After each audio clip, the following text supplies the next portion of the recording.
हरे Krishna. Bhagavad Gita session 21 और हम discuss कर रहे हैं चैप्टर 4 जिसका टाइटल है ट्रांसेंडेंटल नॉलेज, दिव्य ज्ञान। भगवान अर्जुन को कर्म के बारे में बताने के बाद अब उन्हें दिव्य ज्ञान प्रदान कर रहे हैं।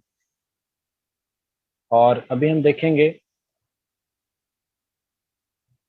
कि भगवान 3 गुणों से परे हैं, ऐसा भगवान बता रहे हैं। भौतिक प्रकृति के 3 गुणों से भगवान परे हैं।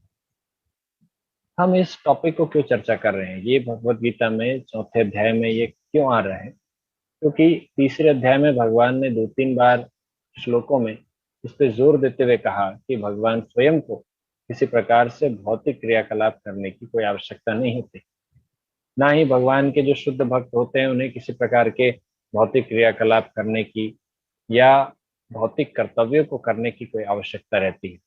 फिर भी समाज को शिक्षा देने के लिए, एक एग्जाम्पल सेट करने के लिए न सिर्फ भगवान इस प्रकार के कर्तव्यों को करते हैं, बल्कि जो उनके भक्त होते हैं वो भी न आवश्यकता होने पर भी समाज के इन कर्तव्यों को, भौतिक कर्तव्यों को पूरा करते हैं। तो ये भगवान जब कहते हैं कि मेरे शुद्ध भक्तों को या उन्हें स्वयं को किसी प्रकार के भौतिक कर्म करने की आवश्यकता नहीं रहती, तो ये क्यों नहीं रहती, ये प्रश्न मन में उठता है। ये प्रश्न अगर हमारे मन में नहीं उठा कोई बात नहीं, पर ये प्रश्न अर्जुन के मन में उठ रहा है और इन प्रश्नों का समाधान करने के लिए भगवान कृष्ण आज जो हम सेक्शन डिस्कस कर रहे हैं उसमें क्लेरिफिकेशन करेंगे। तो हमने 4थे अध्याय के 10वें श्लोक तक चर्चा कर लिया है, डिस्कस कर लिया है। आज हम 11वें श्लोक से 15वें श्लोक, सिर्फ 5 श्लोक पे हम चर्चा करेंगे। और इन 5 श्लोकों में हम देखेंगे कि भगवान इस बात की पुष्टि करते हैं कि वो प्रकृति के जो 3 गुण हैं उनसे परे हैं। अच्छा, प्रकृति के 3 गुण क्या क्या हैं? पहला है सत्वगुण, दूसरा रजोगुण और तीसरा तमोगुण। So mode of goodness, mode of passion and mode of ignorance. So these are 3 modes of material nature. प्रकृति के 3 गुण हैं और हमने 3रे अध्याय के 27वें श्लोक में चर्चा किया कि प्रकृति के इन तीनों गुणों के वश में रहकर कोई जीव किसी प्रकार का कार्य करता है और अहंकार के वशीभूत होकर वह ये सोचता है कि इसका कर्ता मैं हूँ, जबकि वास्तव में ये सारे कर्म, ये सारे क्रियाकलाप हमें प्रकृति के 3 गुण कराते हैं जो हमें विद्यमान है। और हम जैसे कठपुतली नाचती है किसी के इशारों पर, एक व्यक्ति मनुष्य के इशारों पर कठपुतली नाचती है, उसी प्रकार से हम भी इन 3 गुणों से बंधे हुए हैं, इनके धागों से, और हम भी वैसे ही उनके इशारों पर नाच रहे हैं। तो फिर क्या ये कहना उचित होगा कि अगर हम कोई गलत कार्य करते हैं तो इसके जिम्मेदार हम नहीं हैं, क्योंकि हमने तो कुछ किया नहीं, हमने तो इन प्रकृति के गुणों के इशारों पर हमने किया है? नहीं, ऐसा नहीं है। अगर हम कोई गलत कार्य करते हैं तो इसके जिम्मेदार हम ही हैं, क्योंकि ये प्रकृति के जो 3 गुण हैं इनमें हम ही लिप्त होते हैं। अगर हम चाहें तो हम इन 3 गुणों से ऊपर उठ सकते हैं भगवान की भक्ति करके। आज हम डिस्कस करेंगे कि भगवान एवं भगवान के शुद्ध भक्त प्रकृति के 3 गुणों से ऊपर, उनसे परे क्यों रहते हैं। So Bhagavad Gita session 21, Krishna is beyond 3 modes. Today's verses from chapter 4, verse 11 to 15. So we'll begin with prayers again, मंगलाचरण। बहुत इंपॉर्टेंट है प्रार्थना करना। ओम अज्ञानतिमिरान्धस्य ज्ञानाञ्जनशलाकया चक्षुरुन्मिलितं येन तस्मै श्रीगुरवे नमः। श्रीचैतन्यमनोभीष्टं स्थापितं येन भूतले स्वयं रूपः कदा मह्यं ददाति स्वपदान्तिकम्। वन्देऽहं श्रीगुरोः श्रीयुतापदकमलं श्रीगुरून् वैष्णवांश्च श्रीरूपं साग्रजातं सहगण रघुनाथान्वितं सजीवं साद्वैतं सावधूतं परिजनसहितं कृष्णचैतन्यदेवं श्रीराधा कृष्णपादान् सहगण ललिता श्रीविशाखान्वितांश्च नमो विष्णुपादाय कृष्णपृष्ठाय भूतले श्रीमते भक्तिवेदांत स्वामिनिति नामिने नमस्ते सारस्वते देवे गौरवाणी प्रचारिणे निर्विशेष शून्यवादी पाश्चात्य देशकारिणे। जय श्री कृष्ण चैतन्य प्रभु नित्यानंद, श्री अद्वैत गदाधर शिवासादि गौर भक्तवृंद। हरे कृष्णा कृष्णा कृष्णा हरे हरे, हरे Ram Ram Ram Hare Hare. Krishna. So beginning with chapter 4 verse 11, very important verse।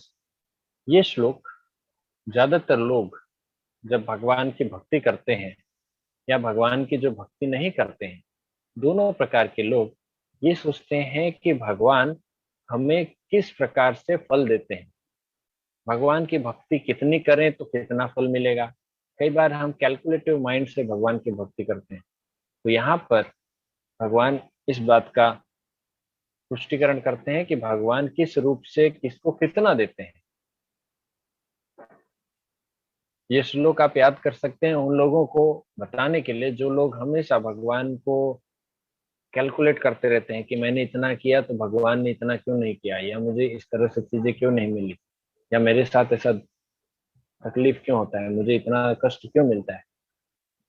तो हम यहाँ पर देखेंगे इसका उत्तर। ये यथा मां प्रपद्यन्ते तांस्तथैव भजाम्यहम्, मम वर्तमानुवर्तन्ते मनुष्यः पार्थ सर्वशः। जिस भाव से सारे लोग मेरी शरण ग्रहण करते हैं, ये बात प्रत्येक व्यक्ति सही प्रकार से मेरे पद का अनुगमन करता है। तो भगवान यहाँ पर स्पष्ट रूप से बता रहे हैं कि जो जिस प्रकार से भगवान की शरण ग्रहण करते हैं, जितनी मात्रा में भगवान उतनी मात्रा में उसको फल देते हैं, उतनी मात्रा में उसकी सहायता करते हैं। इसलिए भगवान कहते हैं कि प्रत्येक व्यक्ति किसी न किसी प्रकार से भगवान के पद का अनुगमन करता है, थोड़े या ज्यादा मात्रा, चाहे वो 0.01% कर रहा हो या 5% कर रहा हो या 10% या 50% या 100%। जो जितना भगवान को शरणागत होता है, भगवान उसको उस रूप में सहायता देते हैं। जैसे कि श्रील प्रभुपाद जो भगवान पर पूर्ण शरणागत थे, तो प्रभुपाद जी के पास हालांकि जब विदेश जा रहे थे, अमेरिका जा रहे थे, तब उस समय पर उनके पास कोई आर्थिक स्थिति रूप से वो मजबूत नहीं थे। उनके पास मुश्किल से कुछ 40 रुपए थे, और ना ही किसी व्यक्ति का एड्रेस था उनके पास अमेरिका में। लेकिन फिर भी जब प्रभुपाद जी जा रहे थे एक कार्गो शिप में, जो कि सामान ले जाने की शिप थी, उस शिप में जब प्रभुपाद जी जा रहे थे, उन्हें रास्ते में 2 बार हार्ट अटैक आया। फिर भी प्रभुपाद जी ने हिम्मत नहीं हारी, भगवान पर उन्होंने अपना धैर्य, भगवान पर अपना समय बनाए रखा। और वहाँ अमेरिका पहुंचने के बाद भगवान के हरिनाम कीर्तन करते हुए हरिनाम का प्रचार आरंभ कर दिया। अब देखते ही देखते अगले 11-12 सालों में पूरे विश्व में इस्कॉन के 108 मंदिरों की स्थापना हो गई। श्रील प्रभुपाद जी ने श्रीमद् भागवतम के 10वें स्कंद तक अनुवाद भी कर लिया, और भी अनेक पुस्तकों का उन्होंने टिप्पणी दी, तात्पर्य दिया, और कई हजारों शिष्यों को उन्होंने ट्रेनिंग दी, कृष्ण भावनामृत की शिक्षा दी, विदेश में कृष्ण भावनामृत का प्रचार किया। इतना सब कुछ हुआ, जिनके पास कुछ भी आर्थिक सहायता नहीं थी। हम देखते हैं कि भगवान सब मदद करते हैं अगर हम भगवान पर पूर्ण रूप से शरणागत हो। So whether one is without desire, the condition of the devotees, or is desirous of all fruitive results, or is after liberation, one should with all efforts try to worship the Supreme Personality of Godhead for complete perfection. So whether one is without desire, the condition of the devotees, or is desirous of all fruitive results, or is after liberation, one should with all efforts try to worship the Supreme Personality of Godhead for complete perfection, culminating in Krishna consciousness. तो यहाँ पर भगवान कृष्ण बता रहे हैं कि किसी भी भाव से अगर कोई व्यक्ति भगवान की शरण ग्रहण करता है, तो भगवान उसे उस रूप में ही फल देते हैं। ये तो इसी प्रकार से हो गई कि अगर आप एक हाथ बढ़ाएंगे तो भगवान भी आपको उस अनुपात में देंगे, अगर आप 2 हाथ बढ़ाएंगे तो भगवान ज्यादा अनुपात में देंगे। तो भगवान भी देखते हैं, ऐसा नहीं है कि हम कुछ ना करें और भगवान सब कुछ करते रहें। भक्ति में भगवान देखते हैं कि आपका कुछ एफर्ट है या नहीं। So whether one is without desire, चाहे आप निष्काम हो या सकाम सकाम कर्म वाले हो। कहा गया है कि चाहे आप निष्काम भक्त हो या सकाम भक्त हो या मोक्ष प्राप्त करना चाहते हो, जो भी हो, लेकिन हमें अपना एफर्ट पूरा तरह से डालना चाहिए भगवान की भक्ति में, कृष्ण भावनामृत में। ये कोई अकर्मण्यता का कोई सिद्धांत नहीं है। यहाँ पर कोई आलसी रहकर या कोई बिना कर्म किए नहीं रह सकता। ये कर्म भगवान के लिए होते हैं, इसीलिए इसे अकर्म जरूर कहा जाता है, लेकिन ये बिना कर्म के स्थिति ये नहीं होती। तो हमें पूरा एफर्ट डालना चाहिए। अब पूरा एफर्ट डालना चाहिए, उसके बाद भगवान हमारे एफर्ट्स को देख के वो अपनी तरफ से सहायता करते हैं। तो ऐसा है कि भक्ति दोनों साइड से होती है। हमारे एफर्ट ही नहीं रहेगा, भगवान वहां पर कोई सहायता नहीं करेगा। हम कुछ एफर्ट करेंगे और भगवान फिर आगे बढ़ेंगे, हम थोड़ा और एफर्ट करेंगे, भगवान और आगे बढ़ेंगे। ये वैसी बात होगी, अगर हम एक हाथ आगे बढ़ाते हैं और भगवान अपना एक हाथ आगे बढ़ाते हैं, तो समझ लीजिए भगवान का एक, या हम एक स्टेप आगे बढ़ते हैं और भगवान एक स्टेप आगे बढ़ते हैं, तो भगवान का एक स्टेप हमारे एक स्टेप से कितना गुना ज्यादा है। तो भगवान हमें एक्चुअली हमारे हेल्प ही कर रहे हैं, पर वो हमें देखना चाहते हैं। जैसे एक छोटा बच्चा होता है, तो वो अपने माता पिता के सामने अगर कुछ भी नहीं करेगा तो माता पिता भी उसके लिए हर बार नहीं करते। बच्चे को भी उठना पड़ता है, कुछ माता पिता को पुकारना पड़ता है, तब जाके माता पिता उसे गोद में लेते हैं। मान लीजिए माता पिता अपने सेवा में, अपने काम में बिजी, दूसरे एक्टिविटीज में, माता अपने घर के कार्यों में लगी हुई है, पिताजी अपने दूसरे कार्यों में लगे हुए हैं, और इतने में बच्चे को चाहिए कि मुझे माता या पिता गोद में ले, तो उसे उठकर बोलना पड़ेगा, उसे माता या पिता को पुकारना पड़ेगा। ये अगर एफर्ट भी नहीं रहेगा तो फिर बच्चा वैसे ही रहेगा। तो हमें वही एफर्ट करना है, भगवान को पुकारना है हमसे। तो ये पुकार जो है, ये हरि नाम के द्वारा की जाती है। ये पुकार है भक्ति के अन्य साधनों द्वारा की जाती है। कांक्षन्तः कर्मणां सिद्धिं यजन्ता इह देवता क्षिप्रम हि मानुषे लोके सिद्धिर्भवति कर्मजा। इस संसार में मनुष्य सकाम कर्मों में सिद्धि चाहते हैं, फलस्वरूप वे देवताओं की पूजा करते हैं। निस्संदेह इस संसार में मनुष्य को सकाम कर्म का फल शीघ्र प्राप्त होता है। इस संसार में जो भी व्यक्ति अगर भगवान की पूजा करना भी चाहता है, तो सबसे पहले वो ये देखता है कि क्या भगवान मेरी हेल्प करेंगे, क्या वो मेरी इच्छा को पूर्ति करेंगे। तो क्योंकि भगवान सभी इच्छाओं को पूर्ति नहीं करते, इसीलिए संसार में जो मनुष्य हैं वो देवताओं की पूजा करते हैं। क्योंकि जो देवता होते हैं वो मनुष्य के सकाम कर्मों की सिद्धि के लिए वरदान देते हैं, परंतु जो भगवान है वो भक्ति के अलावा किसी और प्रकार के कर्मों के लिए भगवान इतनी आसानी से तैयार नहीं होते। भगवान श्री कृष्ण इतनी आसानी से कभी भी किसी को वरदान या किसी को कुछ कोई श्राप या भगवान की तरफ से इस तरह से चीजें नहीं आती।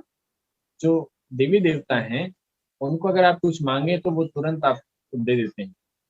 ये उदाहरण है जैसे अभी कल ही नरसिंह चतुर्दशी थी, तो इसमें हम उदाहरण में देखते हैं कि जब हिरण्यकशिपु और हिरण्याक्ष तपस्या कर रहे थे, तो ब्रह्मा जी ने उन्हें कुछ ऐसे वर दे दिए जो अगर भगवान विष्णु वहां पर होते तो शायद न देते। और हिरण्यकशिपु का वध करने के बाद भगवान ने ब्रह्मा जी से कहा कि आप ऐसे ही किसी को भी कुछ भी वरदान न दिया कीजिएगा, क्योंकि मुझे बड़ा तकलीफ होता है। देखिए इतना सारा टर्म्स एंड कंडीशन था, न जमीन में मर सकते, न आकाश में, न घर के बाहर, न घर के अंदर, न दिन में, न रात में, न अस्त्र थे, न शस्त्र थे। तो विभिन्न प्रकार से उसके टर्म्स एंड कंडीशन थे। तो भगवान ब्रह्मा जी से कहते हैं कि आप किसी को भी कोई भी वरदान देने से पहले सोचना चाहिए, क्योंकि मुझे बड़ा कष्ट होता है। और यही बात है, क्योंकि अगर देवी देवताओं से अगर कुछ मांगा जाए तो वो तुरंत ही उन इच्छाओं को पूर्ति कर देते हैं। यह नहीं सोचते कि इसके आगे क्या होगा। जितने भी असुर हैं आप ध्यान दीजिएगा, वो ब्रह्मा जी या शिव जी की उपासना करते हैं।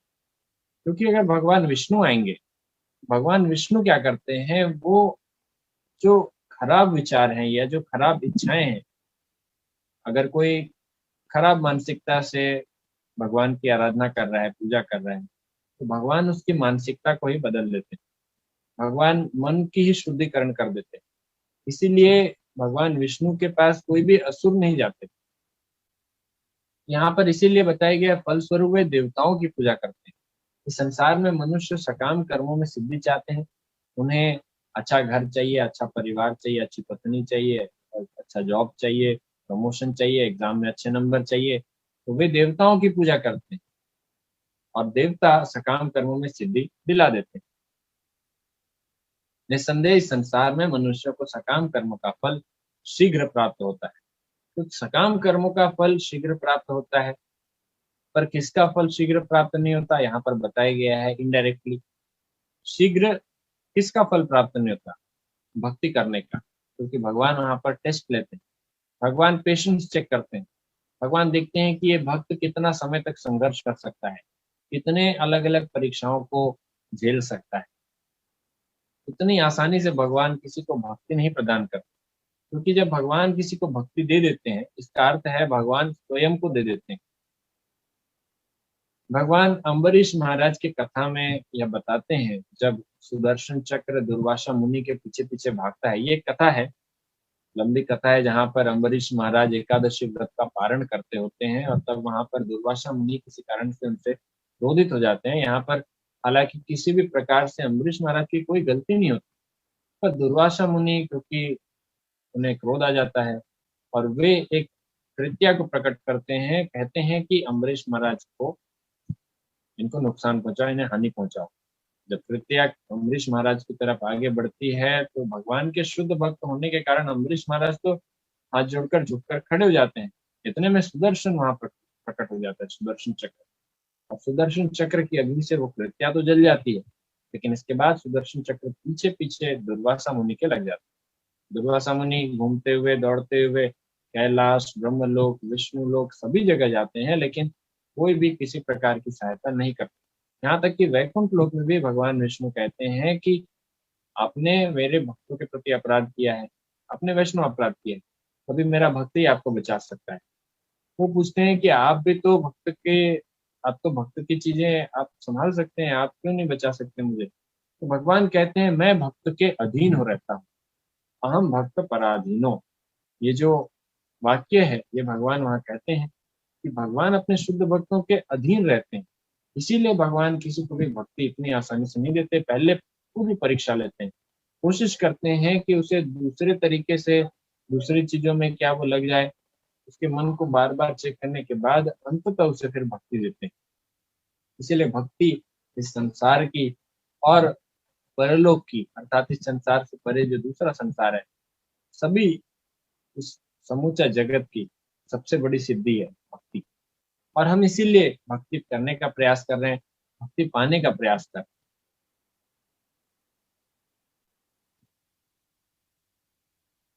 जो लोग कास्ट सिस्टम के बारे में बार बार चर्चा करते हैं, उनके लिए ये एक श्लोक है, जहाँ भगवान बता रहे हैं कि जो चार वर्ण हैं वो किस प्रकार से आए।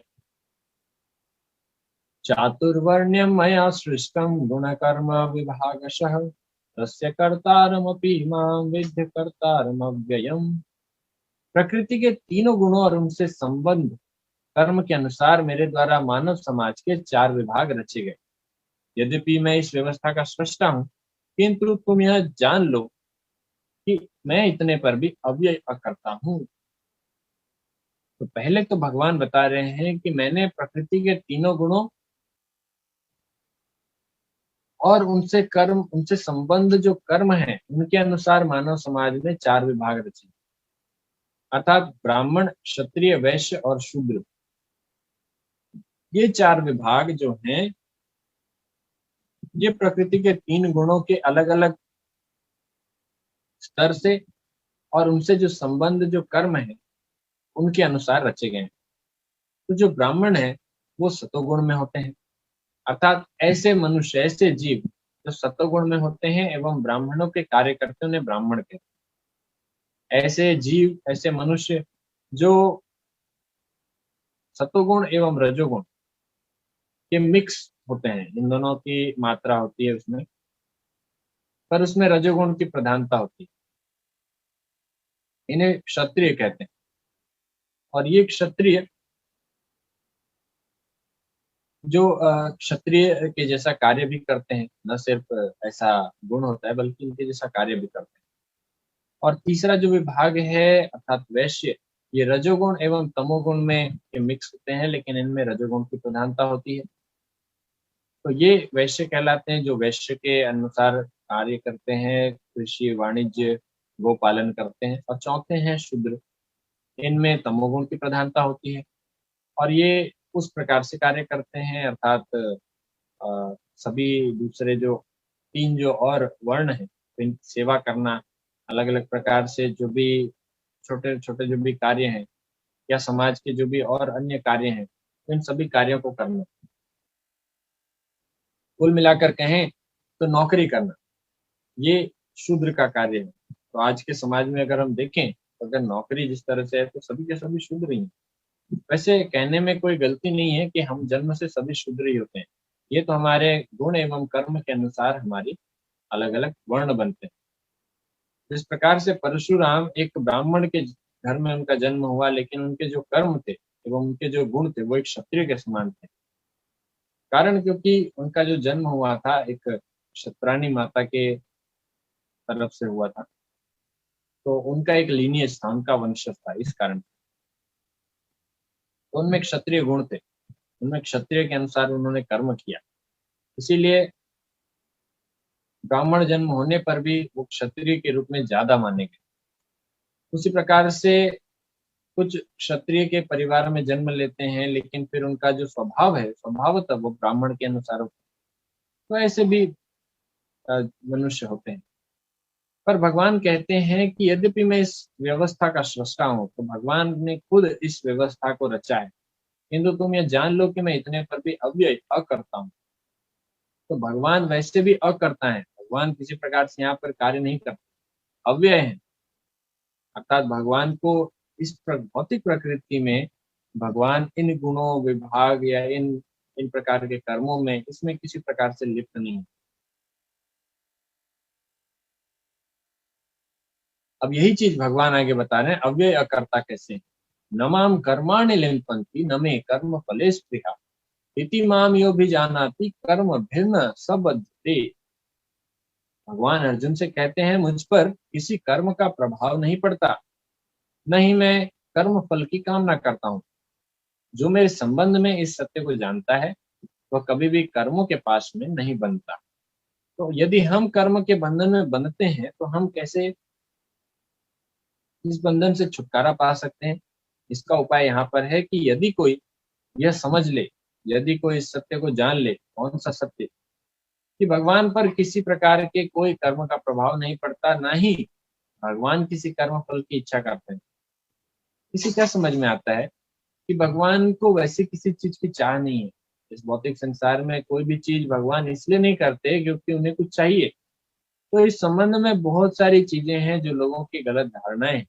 कुछ लोग कहते हैं भगवान ने माखन चुराया, कुछ लोग कहते हैं भगवान ने वस्त्र चुराया। ये सही बात है, लेकिन क्यों किया भगवान ने। ऐसा नहीं कि कर्म फल की कोई कामना चाहते हैं। भगवान ने वस्त्र इसलिए नहीं चुराए ताकि वो गोपियों को नग्न देख सकें। भगवान ने माखन इसलिए नहीं चुराया ताकि दूसरों को परेशान करें या किसी का कुछ खत्म करें। भगवान ये सब लीलाएं करते हैं ताकि भक्त उनसे आकर्षित हो सके। वास्तव में भगवान किसी प्रकार के भगवान पर किसी कर्म का प्रभाव नहीं पड़ता। इसीलिए भगवान अगर चोर हैं भी, फिर भी भगवान की वंदना चोर रूप में की जाती है। एक प्रार्थना है जिसे कहा जाता है चौरा अष्टकम। अर्थात आपने सुना होगा गुरु की वंदना में गुरु के लिए अष्टकम बताया गया, या भगवान के प्रेयर्स में कुछ उनके लिए कुछ अष्टकम होंगे, या 4 लाइन के कुछ प्रार्थना है, 8 लाइन की प्रार्थनाएं हैं। पर ये 8 स्टेंजर्स के 8 पैराग्राफ की ये जो प्रेयर्स हैं चौरा अष्टकम, ये चौरा अष्टकम भगवान के अलग अलग प्रकार के भगवान ने क्या क्या चोरियां की है इनका गुणगान करते हैं। ब्रजे प्रसिद्धम नवनीत चौरम गोपांगनानाम च दुकूल चौरम अनेक जन्मार्जित पाप चौरम चौराग्रगण्यम पुरुषम नमामि। तो भगवान अलग अलग प्रकार से क्या क्या चीजें चुराते हैं। ब्रज प्रसिद्धम नवनीत चौरम, ब्रज में प्रसिद्ध है कौन? माखन चोर, नवनीत चौरम। गोपांगनानाम च दुकूल चौरम, और गोपियों के चित्त को चुराते हैं भगवान। अनेक जन्मार्जित पाप चौरम, जो भगवान की भक्ति करता है उनके अनेक अनेक जन्मों के पाप को चुरा लेते हैं भगवान। तो इस प्रकार से चौराग्रगण्यम पुरुषम नमामि, जो सभी चोरों में अग्रगण्य है, ऐसा पुरुष भगवान कृष्ण को मैं प्रणाम करता हूँ। तो भगवान कुछ भी कार्य करते हैं उससे उनकी और ज्यादा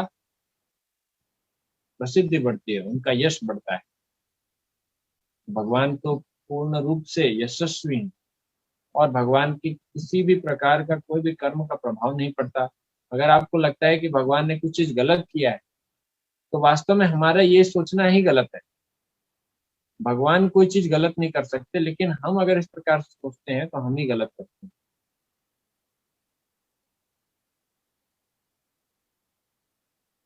जो मेरे संबंध में इस सत्य को जानता है वह कभी भी कर्मों के पास में नहीं बनता, और इसीलिए भगवान कहते हैं जो इस चीज को समझ जाता है, जो इस चीज को अपने हृदय में धारण कर लेता है, वो फिर किसी प्रकार के कर्म बंधन में नहीं फंसता। The proprietor of an establishment is not responsible for the right and wrong activities of the workers, but the workers are themselves responsible. भगवान प्रोप्रिएटर हैं। तो प्रोप्रिएटर जैसे कि कोई कंपनी का मालिक, अगर उसने कुछ स्थापना किया है कंपनी की, तो वहां पर अगर वर्कर अपनी तरफ से कुछ गलती करता है तो उसको अगर सैलरी कम मिलेगा ज्यादा मिलेगा, इसके लिए मालिक जिम्मेदार नहीं है। गलती वर्कर से हुई है तो पेमेंट उसको ही भुगतना पड़ेगा अपने सैलरी के रूप में। उसी प्रकार से भगवान ने इस सृष्टि की रचना की है, लेकिन इस सृष्टि में अगर हम कुछ प्रकार से गलत करते हैं, कोई विकर्म करते हैं, कोई पाप कर्म करते हैं, तो इसके उत्तरदायी तो हम ही होंगे। इसके लिए भगवान को दोष क्यों देना कि भगवान ने कोरोना वायरस ले आया, भगवान ने इतना ये इस प्रकार से साइक्लोन ला रहे हैं, या भगवान हमें कष्ट दे रहे हैं, भगवान ये सब चीजें क्यों कर रहे हैं? तो भगवान को कोसने से पहले हमको पहले अपने बारे में भी सोच लेना चाहिए कि हमने क्या क्या किया। तो हमने भी बहुत प्रकार से इस प्रकृति के साथ छेड़खानी की है। भगवान को न मानकर, एक तो वैसे भी इस संसार में हमने अपराध किया है, पाप किया है, भगवान की सत्ता को ठुकरा कर उनकी सारी चीजें तो हम लेते हैं। भगवान के द्वारा फ्री ऑक्सीजन, फ्री पानी, फ्री लाइट, सब कुछ लेते हैं, लेकिन देते कुछ नहीं, ना ही उनको उनकी सत्ता को मानते हैं। तो इसका तो खामियाजा हमें तो भुगतना पड़ेगा। पर इसके लिए हम भगवान को पॉइंट आउट नहीं कर सकते, भगवान की तरफ इशारा नहीं कर सकते कि आपके कारण हुआ। तो ही इज नॉट रेस्पॉन्सिबल। एवं ज्ञात्वा कृतं कर्म पूर्वैरपि मुमुक्षुभिः कुरु कर्मैव तस्मात् त्वं पूर्वैः पूर्वतरं कृतम्। प्राचीन काल में समस्त मुक्त आत्माओं ने मेरी दिव्य प्रकृति को जान करके ही कर्म किया, अतः तुम्हें चाहिए कि उनके पद चिन्हों का अनुसरण करते हुए अपने कर्तव्य का पालन करो।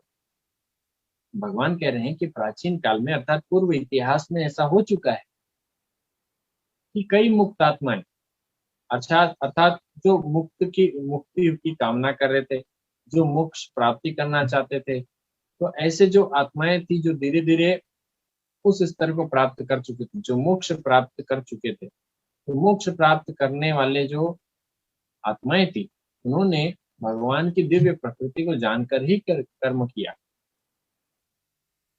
वो भगवान की दिव्य प्रकृति को जानते थे, क्योंकि आप इसी अध्याय के 9वें श्लोक को देखिए, उसमें भी भगवान कहते हैं जन्म कर्म च मे दिव्यम। भगवान कहते हैं मेरा जन्म और कर्म दोनों ही दिव्य है, अर्थात भगवान की प्रकृति दिव्य है। यहाँ पर जो बताया गया है, मेरी दिव्य प्रकृति को जानकर कर्म करो। भगवान कहते हैं कि जन्म कर्म च मे दिव्यम एवं यो वेत्ति तत्वतः। तो मेरा जन्म एवं कर्म दोनों दिव्य है, इसे जानकर अगर कोई तत्वतः कोई मेरी भक्ति करता है, तत्वतः जो इसे जान लेता है, अर्थात तत्वतः जानना अर्थात पूर्ण रूप से रियलाइज कर लेना, पूर्ण रूप से उसे समझ लेना, हृदय में आत्मसात कर लेना।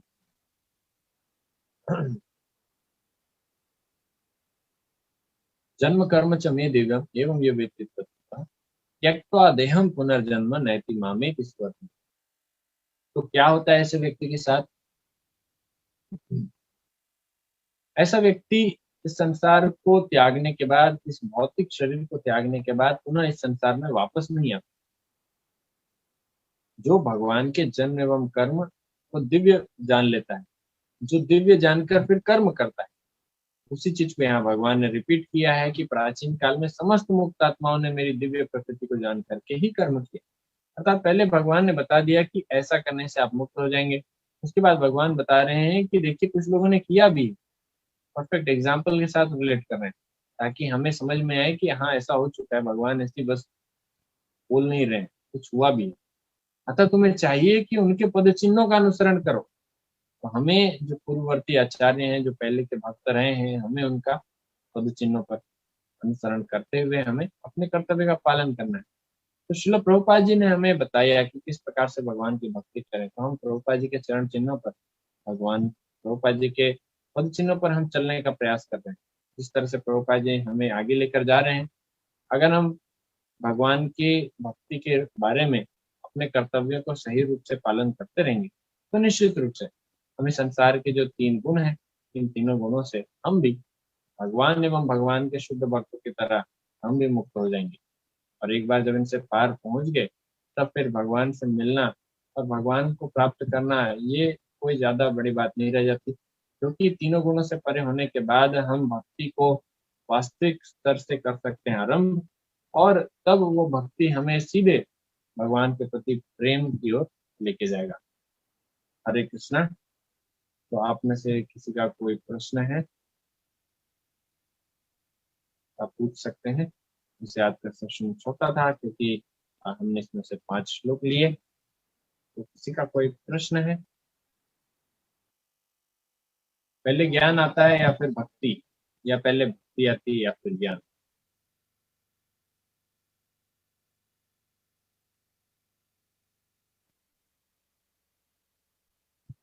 श्रीमद् भागवतम के महात्म्य को जब हम पढ़ते हैं, तब वहां पर यह वर्णन आता है कि जो भक्ति देवी हैं उनके 2 पुत्र थे। भक्ति देवी के 2 पुत्र हैं, जिनका नाम है, पहले का नाम है ज्ञान और दूसरे का नाम है वैराग्य। तो आप भी बताइए कि पहले भक्ति आएगी या विज्ञान? भक्ति देवी के 2 पुत्र हैं, पहले का नाम है ज्ञान और दूसरे का नाम है वैराग्य। तो आप बताइए कि पहले भक्ति आएगी या ज्ञान?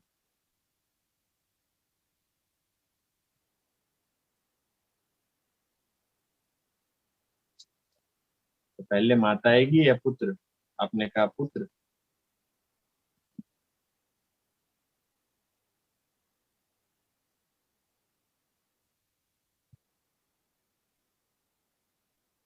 तो क्लियर है, पहले भक्ति आती है, क्योंकि हम जिसे ज्ञान कहते हैं संसार में, वो भौतिक ज्ञान के बारे में यहाँ चर्चा नहीं हो रही है। हम यहाँ ज्ञान के बारे में बात कर रहे हैं, दिव्य ज्ञान की। दिव्य ज्ञान अर्थात भगवान के संबंध में ज्ञान। भगवान के संबंध में ज्ञान क्या होता है? सबसे पहला होता है हम शरीर नहीं, हम आत्मा है, इसको समझना। बेसिक जो दिव्य ज्ञान है, हम बेसिक 3 चीज चर्चा करेंगे, सिर्फ 3 चीज, कि हम कौन है, भगवान कौन है, हमारा भगवान के साथ संबंध क्या है। ये 3 चीज हमें दिव्य ज्ञान के बारे में बताता है। हम कौन है? हम शरीर नहीं, हम आत्मा है। भगवान कौन है? भगवान हमारे स्वामी है और इस संसार के समूचे जगत की सृष्टि करता है।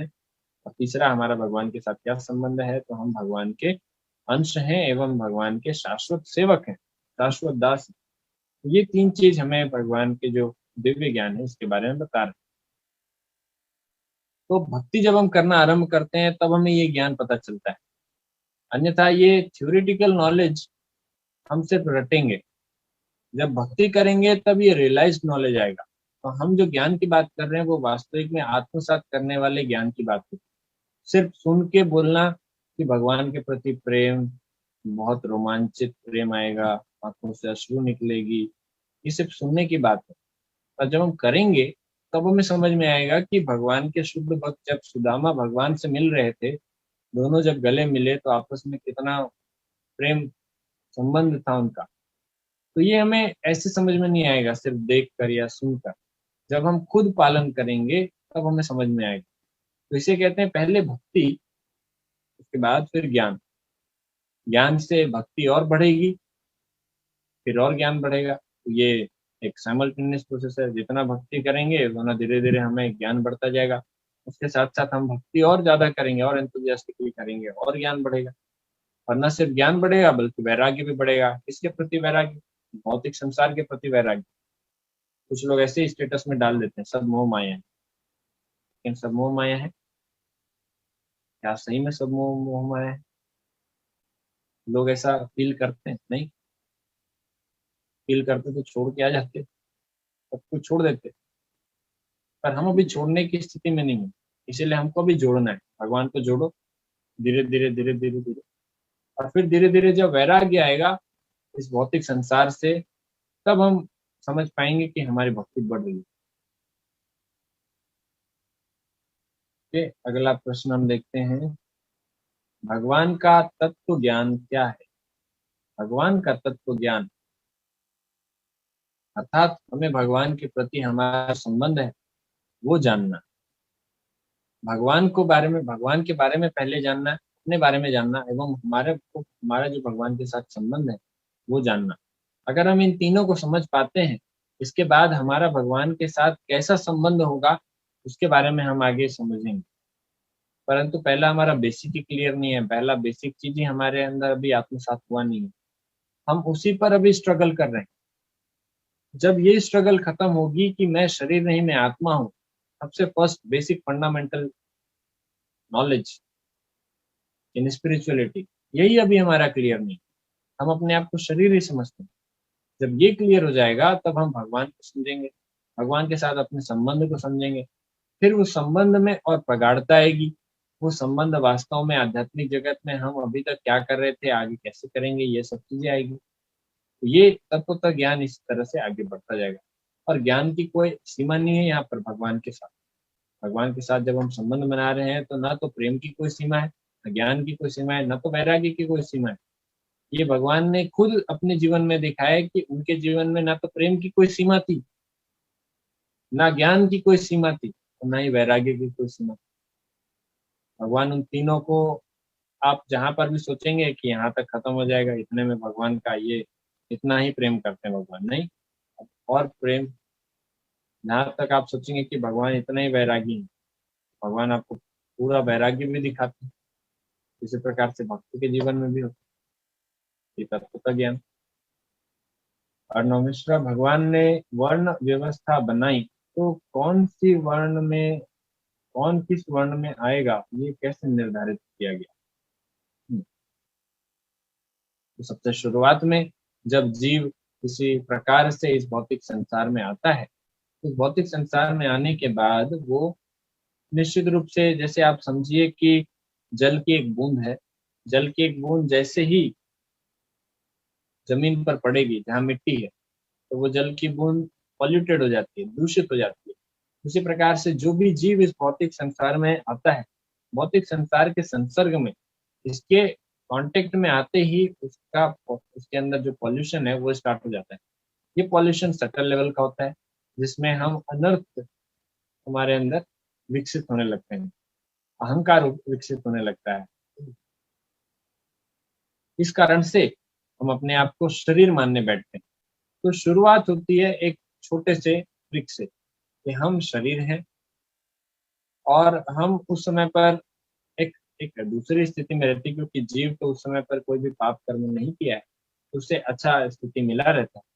पर धीरे धीरे क्योंकि मैं शरीर हूँ, ये भावना धीरे धीरे बढ़ती जाती है, ग्रॉस होती जाती है। उसके अनुसार फिर वो इस भूलोक में उसका जन्म होता है, और इसे भूलोक में फिर उसे उस रूप में सबसे बेस्ट जो योनि है वो दिया जाता है, जो कि ब्राह्मण का है। सबसे बेस्ट ब्राह्मण, अर्थात जो गुण से भी और कर्म से भी दोनों तरह से ब्राह्मण, बेस्ट योनियों से दिया जाता है। अब उस बेस्ट को वो कैसा यूटिलाइज कर सकता है, कैसे यूटिलाइज करता है, उसके अनुसार उसे अगला, उसके अगला, उसके अगला, इस तरह से उसे शरीर मिलता जाता है। तो निर्धारित इसी आधार पर किया गया।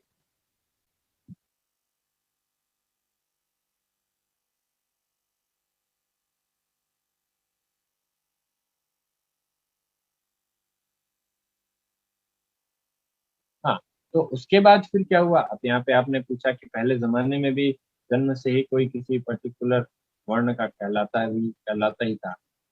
तो पहले जन्म के समय में जो वर्ण में मिक्सचर, जो आपने सुना होगा मिक्स ब्रीड, तो इंग्लिश में बोला जाता है, इसे हिंदी में कहते हैं वर्ण संकर। तो ये सिस्टम पहले नहीं था। पहले आज जो है कलयुग में ये वर्ण संकर बढ़ता गया है, अर्थात मिक्स ब्रीड। सो इस कारण से अभी समस्या बढ़ रही है। पहले जो जिस परिवार में जन्म लेता था वो उसी रूप में उस जीव को वैसा ही शरीर दिया जाता था, ताकि ये उसी परिवार में जन्म ले और वैसा ही उसका वर्ण हो। तो ये ब्राह्मण के समान इसको जन्म देना है, या इसकी इसकी इसकी जो रुचि है, इसका स्वभाव ऐसा है, तो इसे ब्राह्मण परिवार में जन्म दिलाएं, तो वैसे ही वो गर्भ में उसे डाला जाएगा, उसी प्रकार से उसकी उत्पत्ति होगी। लेकिन जैसे जैसे अभी सिस्टम भी गड़बड़ होता जा रहा है, वर्ण संकर बढ़ता जा रहा है, तो इससे क्या हो रहा है कि ये मिक्स ब्रीड का कल्चर है। अभी एक ब्राह्मण परिवार में एक क्षत्रिय भी हो सकता है, वैश्य भी हो सकता है, और शूद्र के समान मानसिकता वाला भी व्यक्ति हो सकता है। और जो शूद्र के परिवार में ब्राह्मण मानसिकता वाले भी हो सकते हैं, क्षत्रिय मानसिकता वाले भी हो सकते हैं। तो इस प्रकार से ये मानसिकता जो है ये इस रूप में निर्धारित हुई है।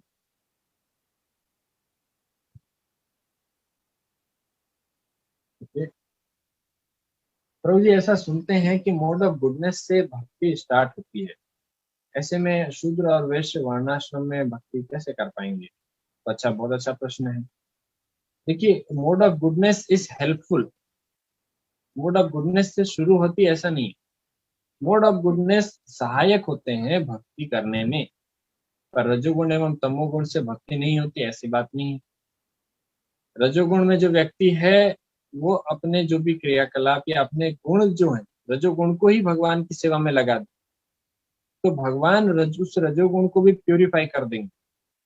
शुद्ध रजोगुण, जैसे शुद्ध सतोगुण होता है, तो शुद्ध रजोगुण से वो भक्ति कर सकता है।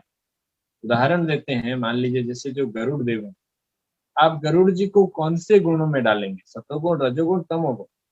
वो भक्त हैं तो आप इन तीनों गुणों से उन्हें परे कहेंगे। लेकिन गरुड़ जो है वो एक मांसाहारी जीव है। इस रूप में देखेंगे तब तो हम उसे तमोगुणी कहेंगे। लेकिन क्योंकि वो भक्त भी है तो वो पहले ही एडवांस ट्रांसेंड कर चुका है इन तीनों गुणों को। वो कभी भी सतोगुण में नहीं आया कि वो दूध खाता था, दूध पीता था, फल खाएगा, इस प्रकार से वो कभी नहीं आया। पर अगर कोई इस प्रकार से कोई जीव है तो वो भगवान की भक्ति में अपने आप को लगा सकता है। धीरे धीरे धीरे वो तमोगुण एवं रजोगुण से भी डायरेक्ट भगवान की भक्ति कर सकता है। इसीलिए चैंटिंग जो है हरे कृष्ण महामंत्र का, ये इतना इम्पोर्टेंट है। ये कोई भी व्यक्ति किसी भी अवस्था में कैसे भी समय पे कर सकता है।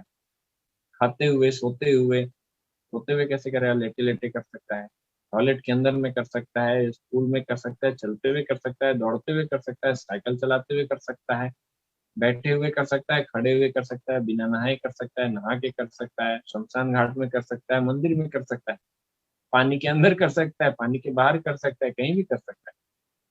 तो हरि नाम का जो जप है ये इसीलिए महत्वपूर्ण है कि ये ब्राह्मण भी कर सकता है, शूद्र भी कर सकता है, इसीलिए इसमें कोई रोक टोक नहीं। पर भक्ति के अन्य जो कर्म कांड वाले रास्ते हैं, जिसे वैसे भक्ति नहीं कहते, कर्म कांड का जो रास्ता कहा जाता है, उनके लिए ब्राह्मण, क्षत्रिय, वैश्य, शूद्र, ये जो वर्ण विभाजन है, इस वर्ण विभाजन का यहाँ पर एक रोल आ जाता है। हम तो किसी प्रकार से कर्म कांड की बात ही नहीं कर रहे हैं, इसीलिए हमें तो इन चार वर्णों के बारे में चर्चा भी नहीं करनी चाहिए। पर चूंकि भगवान ने बनाया है ये चार वर्ण, वो भी गुण एवं कर्म के आधार पर, तो ठीक है। अगर समाज में इसके ऊपर झगड़ा होता है तो उन्हें इस बात को ध्यान देना चाहिए कि भगवान ये चार वर्ण व्यवस्था क्यों बनाए। किसी को शूद्र कहकर उसे नीच कहने की बात नहीं हो रही है, या किसी को ब्राह्मण कहकर उसे श्रेष्ठ नहीं बताया जा रहा है। यहाँ पर बताया जा रहा है कि अगर कोई शूद्र परिवार में जन्म लेता है वो भी कैसे ब्राह्मण बन सकता है, और एक ब्राह्मण परिवार में जन्म लेने वाला भी कैसे शूद्र हो सकता है, ये इसके बारे में बताया गया। तो एक वैश्य एवं शूद्र वो भक्ति ऐसे ही कर सकते हैं, जो भी है उनका रजोगुण एवं तमोगुण से भगवान की सेवा में लगा। हरे कृष्णा। आप सभी बहुत बहुत धन्यवाद।